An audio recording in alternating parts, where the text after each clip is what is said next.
ಈ BMW car ಯಾರ್ದಂತ ಗೊತ್ತಾದರೆ ನೀವಂತೂ ಪಕ್ಕ ಶಾಕ್ ಆಗ್ತೀರಾ.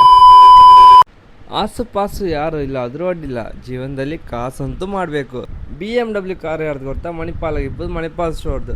ಸೊ ಇದಕ್ಕೆ ಹೇಳೋದು, ಒಂದು ಬಿಸ್ನೆಸ್ ಇರಬೇಕು. ನೀವು ಎಷ್ಟೇ ಜಾಬ್ ಮಾಡಿ ಇಂಥ ಕಾರ್ ಬೇಕಾದರೆ ಬಿಸ್ನೆಸ್ ಮಾಡಬೇಕು. ಹಾಗೆ ಒಂದು ನಾವು ಪಪ್ಸ್ ತಗೊಂಡು ಡೆಲಿವರಿ ಮಾಡ್ಲಿಕ್ಕೆ ಹೋಗಿ, ಡಿಫ್ರೆನ್ಸ್ ಏನಂದರೆ ನಮ್ಮದಕ್ಕೆ ಇಲ್ಲಿ ಫ್ರೀ ಡೆಲಿವರಿ. ಇಲ್ಲಿ ಫ್ಲಿಪ್ಕಾರ್ಟ್ ಅವ್ರು ಬಂದು ಫ್ಲಿಪ್ಕಾರ್ಟಿಂದ ಡೆಲಿವರಿ ಮಾಡ್ತಾರೆ ಪೇಯ್ಡಾಗಿ, ನಾವು ಇಲ್ಲಿ ಫ್ರೀಯಾಗಿ ಪಫ್ಸ್ ಡೆಲಿವರಿ ಮಾಡ್ತಿದ್ದೇವೆ. ಹಂಗೆ ಸಂಜೆ ಉಪವಾಸ ಬಿಡೋಕೆ ಸೀದಾ ನಾವು ಅದು KFCಗೆ ಆಯಿತಾ, KFCಗೆ ಹೋಯ್ಕೊಂಡು ಎಂತ ಮಾಡೋದು, ಫಸ್ಟ್ ಆರ್ಡರ್ಸ್ ಹಾಕೋದು.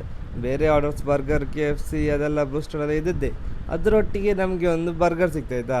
ಸೊ ಆ ಬರ್ಗರ್ ನೀವು ಕಂಡ್ರೆ ಒಂದು ಬರ್ಗರ್ನ 2 ಪೀಸ್ ಮಾಡಿತ್ತು. 2 ಪೀಸ್ ಮಾಡಿರಿ ಯಾಕೆ ಮಾರೆ, ಅಷ್ಟು ದುಡ್ಡಿಲ್ಲ ಅನ್ಕೊಂಡ್ರ?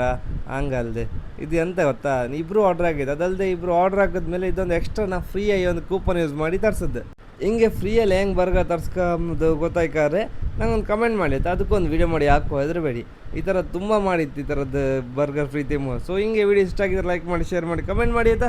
ಮುಂದೆ ವಿಡಿಯೋ ಸಿಗ್ತಾ ಅಂತ ಹೇಳ್ತಾ ಬಾಯ್ ಬಾಯ್.